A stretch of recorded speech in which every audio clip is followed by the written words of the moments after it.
नमस्कार मित्रांनो, मी सिद्धार्थ एज्युकल्चर मध्ये आपलं स्वागत करतो। तर मित्रांनो, आपण एज्युकल्चरने आत्ताच आपल्याला science fast track batch launch केलेली आहे।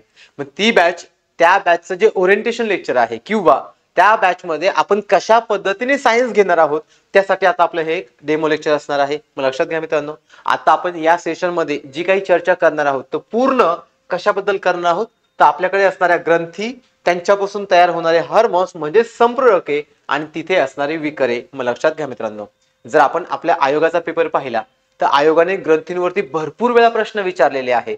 इव्हन ग्रंथीवरती ते ग्रंथी कुठे असतात, ते कोणत्या प्रकारचे हार्मोन्स तयार करतात, त्यांचा रोल काय आहे, जर ते हार्मोन्स आपल्या बॉडीमध्ये नसतील तर आपल्याला कोणत्या प्रकारचे डिसीज पाहावे लागतात, किंवा आपल्या बॉडीमध्ये होणारं कंट्रोल अँड कोऑर्डिनेशन की ज्याला आपण मानवातील समन्वय म्हणतो, मग हे मानवातील समन्वय राखण्यासाठी सुद्धा कोण महत्वाचा आहे, आपल्याला ग्रंथी। मग लक्षात घ्या, सो आपण जर आयोगाच्या अँगलने पाहिला तर हा चॅप्टर आपल्याला एकदम महत्वाचा असणार आहे। ज्या प्रकारे आता आपण हा चॅप्टर पाहणार त्याच प्रकारे पूर्ण आपली रिव्हिजन बॅच होणार आहे मित्रांनो। मग जर आपण हा चॅप्टरचा विचार केला तर आपल्याकडे ग्रंथी दोन प्रकारचे असतात। आता लक्षात घ्या, एक्झॅक्ट ग्रंथी काय असते, तर आपल्या बॉडीमध्ये जे काही कंट्रोल आणि कोऑर्डिनेशन आहे ते कोण ठेवतं, तर मेंदू ठेवतो, त्यालाच आपण चेतापेशींचं नियंत्रण म्हणतो। त्याचबरोबर आपल्या बॉडीमध्ये इनव्हॉलंटरी ऍक्शन असतात की ज्याला आपण अनैच्छिक क्रिया म्हणतो, आणि या अनैच्छिक क्रियांवरती कंट्रोल ठेवण्याचं काम आपल्या बॉडीमध्ये असणाऱ्या ग्रंथी करतात। मग आता ग्रंथी काय आहे, तर ग्रंथी हे ट्युब्युलर पार्ट असतात की जे आपल्या बॉडीमध्ये केमिकल सेक्रेशन करतात, आणि जर ते केमिकल सेक्रेशन करत असतील तर या केमिकल सेक्रेशनला आपण हार्मोन्स म्हणतो। मग लक्षात घ्या, हे हार्मोन्स आपल्या बॉडीमध्ये प्रत्येक पार्ट मध्ये की ज्या ठिकाणी ऑर्गॅन असेल किंवा इनव्हॉलंटरी सिस्टीम म्हणजे ऑर्गॅन सिस्टीम असेल त्यांच्यावरती कंट्रोल ठेवण्याचं काम करतात, आणि त्यांच्या प्रत्येक फंक्शनला किंवा त्यांच्या प्रत्येक ऍक्टिव्हिटीला एक रेग्युलर वेने फॉलो करण्यासाठी हेल्प करतात। मग लक्षात घ्या, ही पूर्ण प्रक्रिया किंवा ही पूर्ण प्रोसेस कुणामार्फत घडताना दिसते, तर ग्रंथींपासून तयार होणाऱ्या हार्मोन्स मार्फत। देन मित्रांनो, आपण एन्झाईम पाहिले, विकरे पाहिले टायटलमध्ये। मग विकरे किंवा एन्झाईम काय असतात, तर आपल्या बॉडीमध्ये जेवढ्या रिॲक्शन आहे त्या प्रत्येक रिॲक्शनचा रेट वाढवण्याचं काम, इव्हन लक्षात घ्या, जर आपण विचार केला तर आपण भरपूर गोष्टी घेतो। समजा आपण कार्बोहायड्रेट घेतो, आपण पाणी घेतो, आपण बाहेरचे गॅसेस पार्टिकल पण घेतो। हे ज्यावेळेस आपल्या बॉडीमध्ये जातात यांच्यामध्ये बायोकेमिकल रिॲक्शन होतात। जर यांच्यामध्ये बायोकेमिकल रिॲक्शन होत असतील तर त्या बायोकेमिकल रिॲक्शनसाठी आपल्याला गरज पडते विकरांची, म्हणजेच आपल्याला गरज पडते एन्झाईमची, की जे आपल्या बॉडीमध्ये काय करतात, तर रेट ऑफ रिॲक्शन वाढवतात। मग लक्षात घ्या मित्रांनो, जर आपण ग्रंथींचा विचार केला तर ग्रंथींचं काम काय आहे, सेक्रेशन करणं। ते कुणाचं सेक्रेशन करतात, तर आपल्या बॉडीमध्ये जे काही हार्मोन्स आहे की जे आपल्यावरती कंट्रोल ठेवतात। समजा आता मी जर माझा विचार केला तर माझ्या बॉडीमध्ये ऑर्गॅन आणि ऑर्गॅन सिस्टीम असे दोन पार्ट पाहायला मिळतात। ऑर्गॅन वरती जे कंट्रोल आहे ते डायरेक्टली नर्वस टिश्यूचा आहे की ज्याला आपण चेतापेशी म्हणणार, आणि ग्रंथींवरती जे कंट्रोल पाहायला मिळतं किंवा आपल्याकडे ऑर्गॅन सिस्टीम वरती जे कंट्रोल पाहायला मिळतं ते ग्रंथींमार्फत पाहायला मिळतं। मग या आधारावरती आपल्याकडे ग्रंथी दोन प्रकारच्या पाहायला मिळतात। एक आहे अंतःश्राव्य ग्रंथी की ज्यांना आपण एंडोक्राइन ग्लँड म्हणतो, दुसरा आहे बाह्यश्राव्य ग्रंथी की ज्यांना आपण एक्झोक्राइन ग्लँड म्हणतो। मग जर आपण एंडोक्राइनचा विचार केला मित्रांनो, तर एंडोक्राइन म्हणजे असं सेक्रेशन की जे ब्लड मध्ये मिक्स होऊन पूर्ण बॉडी मध्ये सर्क्युलेट होतं। मग लक्षात घ्या, याच्या अपोजिट कोण असणार आहे, एक्झो। एक्झो म्हणजे बाहेर, की जे ब्लड मध्ये मिक्स होत नाही। जर आपल्याकडे असणारे हार्मोन्स ब्लड मध्ये मिक्स होत नसेल तर आपण त्यांना काय म्हणणार आहोत, एक्झोक्राइन सेक्रेशन। मग लक्षात घ्या, जर आपण एंडोक्राइनचे एक्झाम्पल पाहिले तर कोण आहे, आपल्याकडे पियुषिका ग्रंथी आहे, यांनाच आपण पिट्युटरी ग्लँड म्हणतो, इव्हन यांनाच आपण मास्टर ग्लँड पण म्हणतो। देन पुढे आहे आपल्याकडे थायरॉइड ग्रंथी की ज्याला आपण थायरॉइड ग्लँड म्हणतो। देन आहे ॲडर्नल ग्रंथी। मग लक्षात घ्या, या सर्वांचं सेक्रेशन ब्लड मध्ये मिक्स होतं, so it is called as endocrine, आणि यांचं सेक्रेशन हे ब्लड मध्ये मिक्स होत नाही म्हणून यांना काय म्हटलं, एक्झोक्राइन। मग यांचे एक्झाम्पल कोणते आहे, तर सलायव्हरी ग्लँड, देन आहे आपल्याकडे जठर ग्रंथी आणि यकृत ग्रंथी। हे सगळे कोण आहेत आपल्याकडे, तर बाह्यश्राव्य ग्रंथी आहे। देन मित्रांनो, जर आपण या पूर्ण ग्रंथींचा विचार केला तर आता आपण एंडोक्राइन ग्लँड पाहणार आहे। मग एंडोक्राइन ग्लँड मध्ये आपल्या बॉडीमध्ये कोणकोणत्या ग्रंथी कुठे असतात, तर फार सिंपल आहे। जर आपण ब्रेनकडे गेलो तर तीन ग्रंथी आहे। एक ब्रेनच्या टॉपला म्हणजे ब्रेनच्या वरच्या सरफेसला किंवा अप्पर सरफेसला आपल्याला हायपोथॅलॅमस पाहायला मिळते। थोडं खाली आलं की पिनेल ग्लॅन्ड पाहायला मिळते. आणि अजून जर आपण बेसमेंटला आलो तर आपल्याला पिट्युटरी ग्लॅन्ड म्हणजे पीयूषिका ग्रंथी पाहायला भेटते. मग लक्षात घ्या. सो आपल्याला इथे 3 ग्रंथी पाहायच्या आहेत की ज्या तीनही ग्रंथी आपल्या ब्रेन मध्ये पाहायला मिळतात. त्यातली सर्वात महत्वाची ग्रंथी कोण असणार आहे आपल्याला? पिट्युटरी ग्लॅन्ड. यांनाच आपण मास्टर ग्लॅन्ड पण म्हणतो. मग यांना मास्टर ग्लॅन्ड का म्हणतात? बिकॉज ती ग्रंथी बॉडीमध्ये असणाऱ्या इतर ग्रंथींवरती कंट्रोल ठेवते किंवा त्या ग्रंथींपासून जे सेक्रेशन तयार होतं जर ते इतर ग्रंथीपर्यंत पोहोचलं तरच त्या ग्रंथी आपल्याला वर्किंग मध्ये पाहायला मिळतात. आणि जर त्या ग्रंथी वर्किंग मध्ये पाहायला मिळत असेल तर अशा वेळेस मित्रांनो आपल्याला त्या ठिकाणी काय पाहायला मिळतं? तर ती एक मास्टर ग्लॅन्ड पाहायला मिळते. म्हणून त्यांना आपण काय म्हणतो? तर मास्टर ग्रंथी किंवा मास्टर ग्लॅन्ड म्हणतो. मग यांच्यावरती जे कंट्रोल राहतं ते कंट्रोल कुणाचं पाहायला भेटतं आपल्याला? हायपोथॅलॅमस. लक्षात घ्या. यांच्यावरती जे कंट्रोल आहे ते कुणाचं आहे? तर हायपोथॅलॅमस. देन मित्रांनो आता आपण यांचा फॅक्च्युअल डेटा पाहिला तर काय पहा? वजन किती आहे? 0.5 ग्रॅम. जर आपण यांचं लोकेशन पाहिलं तर कुठे आहे? ब्रेन मध्ये. देन यांचं स्थान आताच पाहिलं आपण कुठे आहे? आपल्या ब्रेन मध्ये. की ब्रेन मध्ये आपलं म्हणजेच कुठे? तर क्रॅनियल कॅव्हिटी मध्ये. आणि त्याच लोकेशनला आपण काय म्हणतो? सेला हर्सिका. देन आपण या ग्रंथीमध्ये जर पाहिलं तर यांना ड्युएल ओरिजिन असतं. आता ड्युएल ओरिजिन म्हणजे काय? लक्षात घ्या. जर आपण मित्रांनो आता हा हात पाहिला तर याला ही बाजू आहे बरोबर. याला आपण फ्रंट साइड म्हटलं. याला मागची बाजू पण आहे. मग मागच्या बाजूला आणि पुढच्या बाजूला आपण म्हणतो anterior side and posterior side. मग लक्षात घ्या. अँटेरियर साइड पासून तयार होणारे हार्मोन्स वेगळे, पोस्टेरियर साइड पासून तयार होणारे हार्मोन्स वेगळे. जर दोनही साइड पासून वेगवेगळे हार्मोन्स तयार होत असेल then it is called as dual origin. Dual origin म्हणजे 2 ओरिजिन. सो या ठिकाणी आपल्याला किती ओरिजिन पाहायला मिळतात? 2 ओरिजिन पाहायला मिळतात. आणि या 2 ओरिजिनच्या बेसवरती आपल्याला यांच्यापासून तयार होणारे हार्मोन्स वेगवेगळे पाहायला मिळतात. याच्यावरती तुम्हाला आयोगाचा PYQ आहे मित्रांनो. भरपूर वेळा आयोगाने पिट्युटरी ग्लॅन्ड किंवा मास्टर ग्रंथीवरती प्रश्न विचारलेले आहे. मग जर आपण अँटेरियर पिट्युटरी ग्रंथीचा विचार केला किंवा जर आपण त्याच्या पुढच्या बाजूचा विचार केला तर यालाच आपण म्हणतो ॲडिनो हायपोफिसिस. शब्द लक्षात ठेवायचा. आयोगाने मल्टीलायनर मध्ये विचारलेलं आहे की अँटेरियर पिट्युटरी ग्लॅन्डलाच आपण काय म्हणतो? ॲडिनो हायपोफिसिस. आयोग इथे कन्फ्युजन करण्यासाठी दुसरा शब्द पण देऊ शकतो, इव्हन दिलेला पण आहे. मग जर आपण योग्य विधान ओळखायचं असेल तर योग्य विधान काय सांगतं? अँटेरियर पिट्युटरी ग्रंथींनाच ॲडिनो हायपोफिसिस म्हणतात. आणि ज्या पोस्टेरियर ग्रंथी आहे किंवा पोस्टेरियर पिट्युटरी ग्लॅन्ड आहे त्याला आपण न्यूरो हायपोफिसिस म्हणतो. मग लक्षात घ्या. ॲडिनो हायपोफिसिस मध्ये आपल्याला किती प्रकारचे हार्मोन्स पाहायला मिळतात? तर 5 प्रकारचे. मग त्यामध्ये सगळे आपल्याला एंडोक्राइन पाहायला मिळतात रॅदर दॅन 1. तो कोणता आहे आपल्याकडे? प्रोलॅक्टिन. मग लक्षात घ्या. टोटल अँटेरियर साइड म्हणजे ही समजा पिट्युटरी ग्रंथी आहे, याची ही पुढची बाजू आहे. यांनी 5 हार्मोन तयार केले. जर यांनी 5 हार्मोन तयार केले तर त्यातले 4 हे आपल्याकडे एंडोक्राइन आहे आणि उरलेला 1 म्हणजे आपल्याकडे असणारा प्रोलॅक्टिन हा आपल्याला एक्झोक्राइन पाहायला मिळतो. लक्षात घ्या. देन मित्रांनो पुढे यांनाच आपण काय म्हणतो रे? ट्रॉपिक हार्मोन म्हणतो. ज्यावेळेस आपण यांना ट्रॉपिक हार्मोन म्हणतो, हे ट्रॉपिक हार्मोन आपल्या बॉडीमध्ये लक्षात घ्या आपल्या बॉडीमध्ये जे काही कंट्रोल आहे किंवा आपल्या बॉडीमध्ये जी काही ट्रॉपिक कंडिशन आहे ते तयार करण्याचं काम करतात. देन त्याचबरोबर प्रोलॅक्टिन हा कसा आहे? आपला नॉन ट्रॉपिक हार्मोन आहे. आणि उरलेले 4 कसे आहेत? ट्रॉपिक हार्मोन आहेत. टोटल किती आहेत? तर 5 आहेत. देन पुढे या. पुढे आहे मित्रांनो अँटेरियर पिट्युटरी ग्लॅन्ड. मग अँटेरियर पिट्युटरी ग्लॅन्ड म्हणजे ग्रंथींची पुढची बाजू. आपल्याला किती हार्मोन्स येते? 5. हे 5ही हार्मोन एक्झाम साठी IMP आहेत. याच्यावरती PYQ आहे मित्रांनो. जर आयोग वारंवार याच्यावरती प्रश्न विचारू शकतो तर आयोग पुन्हा फिरून याच्यावरती प्रश्न विचारण्याची संधी आहे. मग लक्षात घ्या. जर आपण यातले 5 हार्मोन पाहिले तर पहिला आहे GH, त्याला म्हणतो आपण ग्रोथ हार्मोन. दुसरा आहे TSH, त्याला आपण थायरॉइड स्टिम्युलेटिंग हार्मोन म्हणतो. तिसरा आहे ACTH, याला ॲड्रिनोकॉर्टिकोट्रॉपिक हार्मोन म्हणतात. देन पुढे आहे प्रोलॅक्टिन, याला आपण LTH हार्मोन म्हणतो. आणि शेवटी आहे आपल्याकडे GTH की ज्यामध्ये पुन्हा आपल्याला 2 हार्मोन्स पाहायला मिळतात. एक म्हणजे FSH म्हणजे फॉलिकल स्टिम्युलेटिंग हार्मोन आणि दुसरा म्हणजे LH की ज्याला आपण ल्युटिनायझिंग हार्मोन म्हणतोय. मग लक्षात घ्या. आयोगाने भरपूर वेळा प्रश्न विचारलेले आहे की आपल्याकडे असणारे ग्रोथ हार्मोन आणि TSH हार्मोन हे 2 हार्मोन अँटेरियर पिट्युटरी ग्रंथींपासून तयार होतात किंवा हे दोघे ॲडिनो हायपोफिसिस पासून तयार होतात.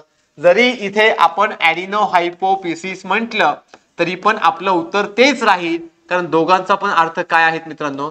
तर एकच आहे. लक्षात घ्या.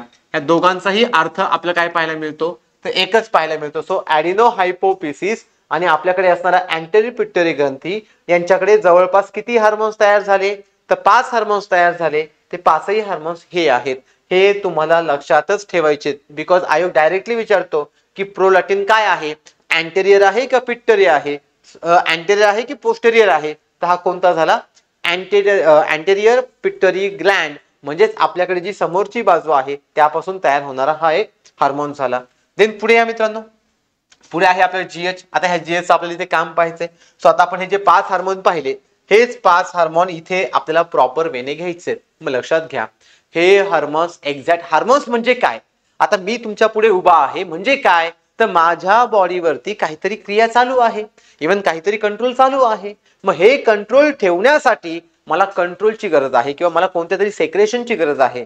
मग हे केमिकल सेक्रेशन म्हणजेच ज्याला आपण हार्मोन्स म्हणतो, ते पूर्णपणे माझ्या बॉडीवरती कंट्रोल ठेवण्याचं काम करतात. जर ते पूर्णपणे माझ्या बॉडीवरती कंट्रोल ठेवण्याचं काम करत असेल तर त्यासाठी आपल्याला हे हार्मोन्स महत्वाचे आहे.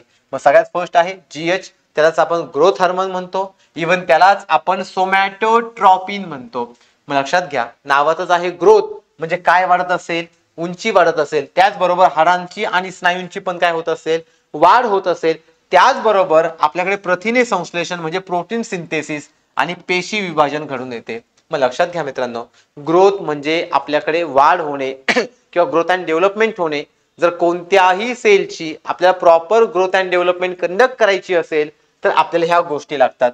मग लक्षात घ्या, ह्या गोष्टी आपल्याला घडताना पाहायला मिळतात. हे सर्व कुणामुळे घडतं, तर आपल्याकडे असणाऱ्या ग्रोथ हार्मोनमुळे. मग जर प्रौढ व्यक्तीमध्ये यांचं प्रमाण जास्त झालं तर आपल्याला डिसीज होऊ शकतो ॲक्रोमेगली. आता लक्षात घ्या, ग्रोथ हार्मोन आपल्याला इसेन्शियल आहे, यस सफिशियंट आहे, परंतु जर यांचं प्रमाण जास्त झालं किंवा यांचं प्रमाण कमी झालं तर आपल्याला वेगवेगळ्या डिसीजला सामोरं जावं लागतं. त्यातलाच एक डिसीज, जर आपण प्रौढ व्यक्तींचा विचार केला, जर प्रौढ व्यक्तीमध्ये ग्रोथ हार्मोन हे जास्त झालं तर डिसीज काय होईल, ॲक्रोमेगली. सेम जर प्रमाण कमी झालं तर डिसीज काय होईल मित्रांनो, सिमॉन्डस रोग होईल. कोणता डिसीज होईल, सिमॉन्डोस. देन पुढे आहे, जर आपण लहान मुलांचा विचार केला तर लहान मुलांमध्ये जर यांचं प्रमाण जास्त झालं तर आपल्याला झिग्नोटिझम होईल. आणि जर लहान मुलांमध्ये याचं प्रमाण कमी झालं तर आपल्याला डॉर्फिझम, की ज्याला आपण बुटकेपणा म्हणतो, म्हणजे त्या मुलांची ग्रोथ अँड डेव्हलपमेंट प्रॉपर वेने होणार नाही, ती ग्रोथ आपल्याला कमी पाहायला मिळेल. त्यालाच आपण डॉर्फिझम म्हणजेच काय म्हणतो, बुटकेपणा म्हणतो. देन मित्रांनो, पुढचा हार्मोन पहा कोणता आहे, टीएसएच, की ज्याला आपण थायरॉइड स्टिम्युलेटिंग हार्मोन म्हणतो, इव्हन त्यालाच आपण थायरॉइडट्रॉपिन म्हणतो.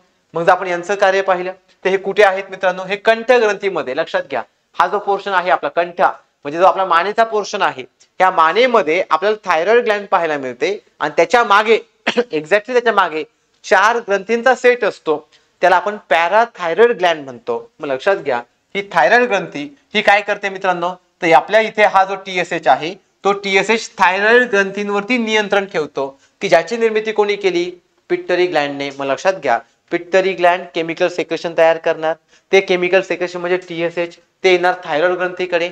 थायरॉइड ग्रंथीकडे आलं की ते त्याला ऍक्टिव्हेट करतं. म्हणजेच काय, थायरॉइड ग्रंथींचं ऍक्टिव्हेशन डायरेक्टली ऑर इनडायरेक्टली कोण करतंय, तर ब्रेनच्या तिथे असणाऱ्या पिट्युटरी ग्लॅन्ड, म्हणून त्यांना आपण मास्टर ग्रंथी म्हणतो किंवा मास्टर ग्लॅन्ड म्हणतो.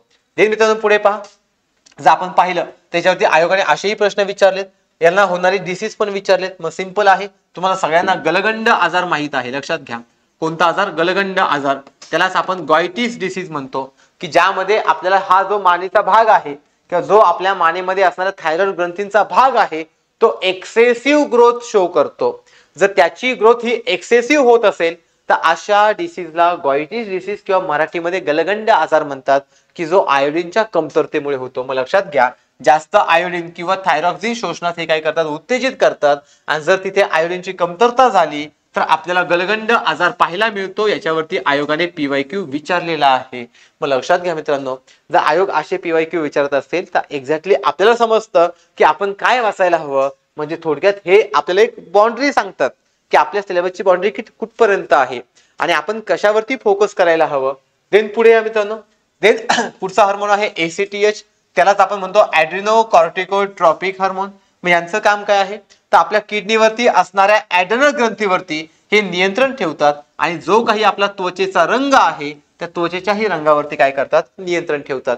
मग लक्षात घ्या, महत्वाचं आहे, आयोग प्रश्न विचारू शकतो की आपल्या बॉडीमध्ये असणाऱ्या त्वचेच्या रंगांवरती, की जे त्वचेचे रंग पिगमेंटेशन मुळे येतात, त्यांच्यावरती नियंत्रण कोण ठेवतं, तर आपलं उत्तर असेल ACTH म्हणजेच ॲड्रिनो कॉर्टिकोट्रॉपिक हार्मोन. त्याचबरोबर आयोगाने जर विचारलं की आपल्याकडे ज्या किडनीच्या तिथे ॲडर्नल ग्लँड आहे, लक्षात घ्या, तर आपण किडनीचा विचार केला मित्रांनो, समजा ही आपली 2 किडनी आहे, लक्षात घ्या, ह्या किडनीच्या वरती आपल्याला कॅप लाईक शेप पाहायला मिळतो, यांनाच आपण काय म्हणतो रे, ॲडर्नल ग्लँड म्हणतो. मग जर आपण ॲडर्नल ग्लँडचा विचार केला तर ह्या ॲडर्नल ग्लँडचं फंक्शन, त्यांचं स्ट्रक्चर, त्यांनी कधी कोणतं सेक्रेशन तयार करायचं, हे झालं सगळं नियंत्रण. आणि हे नियंत्रण कोण ठेवतं आपल्याकडे, तर ACTH म्हणजेच ॲड्रिनो कॉर्टिकोट्रॉपिक हार्मोन हे ठेवतात. देन पुढे पहा मित्रांनो, प्रोलॅक्टिन. प्रोलॅक्टिनलाच आपण LTH म्हणतो. LTH म्हणजेच आपल्याकडे ल्युकोट्रॉपिक हार्मोन आहे. आता याचं काम काय मित्रांनो, तो फार सिंपल आहे. ज्यावेळेस एखाद्या आईमध्ये आपल्याला एखाद्या नवीन बाळाची निर्मिती होताना पाहायला मिळते, त्यावेळेस त्या नवीन बाळासाठी जे काही आईपासून येणारं न्यूट्रिशन आहे ते कोण प्रोव्हाइड करतं, प्रोलॅक्टिन हार्मोन. मग लक्षात घ्या मित्रांनो, प्रोलॅक्टिन कुठे असतात, तर ज्या आपल्या मॅमरी ग्लँड आहे, मॅमरी ग्लँड म्हणजे लक्षात घ्या, आपण सगळेजण मॅमल्स आहोत. सो आपण ह्या बायोडायव्हर्सिटीचा विचार केला तर जेवढे मॅमल्स आहेत, आता मॅमल्स कुणाला म्हणतात, मॅमल्स म्हणजे सस्तन प्राणी ज्यांच्यामध्ये स्तनग्रंथी आहे. लक्षात घ्या, ज्यांच्यामध्ये स्तनग्रंथी आहे किंवा त्याला आपण मॅमरी ग्लँड म्हणतो, त्यांना आपण काय म्हणणार मित्रांनो, मॅमल्स म्हणणार. आणि अशा मॅमल्स मध्ये आपल्याला काय पाहायला मिळतं, तर स्तनग्रंथींची वाढ पाहायला मिळते, विकास पाहायला मिळतो, देन दुधाच्या निर्मितीवरती नियंत्रण पाहायला मिळतं. मग लक्षात घ्या, हा सर्व पार्ट कशामध्ये पाहायला भेटतो आपल्याला, तर प्रोलॅक्टिनमुळे. देन पुढे आहे मित्रांनो GTH हार्मोन. सो GTH म्हणजे काय, गोनॅडोट्रॉपिक हार्मोन. मग सिंपल आहे, यांच्यामध्ये 2 हार्मोन तयार होतात. एक आहे FSH, त्यालाच म्हणतो फॉलिकल स्टिम्युलेटिंग हार्मोन, की जो मेन्स्ट्रुअल सायकलच्या सुरुवातीसाठी महत्वाचा असतो. देन पुढे आहे LH. LH ला म्हणतात ल्युटिनायझिंग हार्मोन. मग जो ल्युटिनायझिंग हार्मोन आहे, तेच हार्मोन आपल्याला ज्यावेळेस त्या मेन्स्ट्रुअल सायकल मध्ये ओव्ह्युलेशन कंडक्ट करायचं असतं. लक्षात घ्या, मेन्स्ट्रुअल सायकल मध्ये 4 हार्मोन लागतात. एक आहे आपल्याकडे FSH, दुसरा आहे आपल्याकडे LH, तिसरा आहे आपल्याकडे इस्ट्रोजन, आणि चौथा आहे आपल्याकडे प्रोजेस्ट्रॉन. मित्रांनो, आयोगाने ह्या चौघांवरती सुद्धा प्रश्न विचारलेले आहे. मग जर त्यातला आपण FSH आणि LH पाहिला तर हे पियुषिका ग्रंथी म्हणजे पिट्युटरी ग्लँड पासून तयार होण्याचे सिग्नल मिळतात. आणि जो इस्ट्रोजन आणि प्रोजेस्ट्रॉन आहे, हे आपल्याला त्या फिमेल रिप्रोडक्टिव्ह सिस्टीम मध्ये तयार होताना पाहायला मिळतात. मग जर आपण ह्या सर्व हार्मोनचा विचार केला तर हे सर्व हार्मोन मेन्स्ट्रुअल सायकल वरती कंट्रोल ठेवतात आणि ती सायकल प्रॉपर वेने रन होण्यासाठी हेल्प करतात. सो लक्षात ठेवा, FSH असेल, LH असेल, इस्ट्रोजन असेल किंवा प्रोजेस्ट्रॉन असेल, हे सगळे जण काय आहेत, तर मेन्स्ट्रुअल सायकल साठी लागणारे हार्मोन्स आहे. सो हे सगळे हार्मोन्स कोण तयार करतं, GTH. मग लक्षात घ्या, जर आपण FSH चा विचार केला तर हे आपल्याकडे गॅमेटोजेनिक हार्मोन्स आहेत, की जे आपले जे काही ओव्ह्युल्स तयार होतात किंवा जे काही फिमेल गॅमेट तयार होतात, की जे फॉलिकलच्या फॉर्म मध्ये आहे, त्यांना ऍक्टिव्हेट करण्याचं काम करतात. म्हणजे स्त्रीबीज उत्पत्ती, तर आपण oogenesis म्हणतो. आणि जर मेल असेल तर मेल मध्ये स्पर्मॅटोजेनेसिस, हे याचं आपल्याला महत्वाचं कार्य पाहायला मिळतं.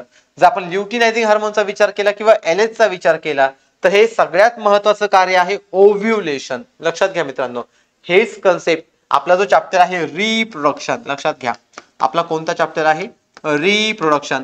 तुम्हाला रिप्रोडक्शन मध्ये पण हीच कन्सेप्ट पाहायला भेटेल, तिथे पण आपल्याला हेच स्टडी करायचं आहे.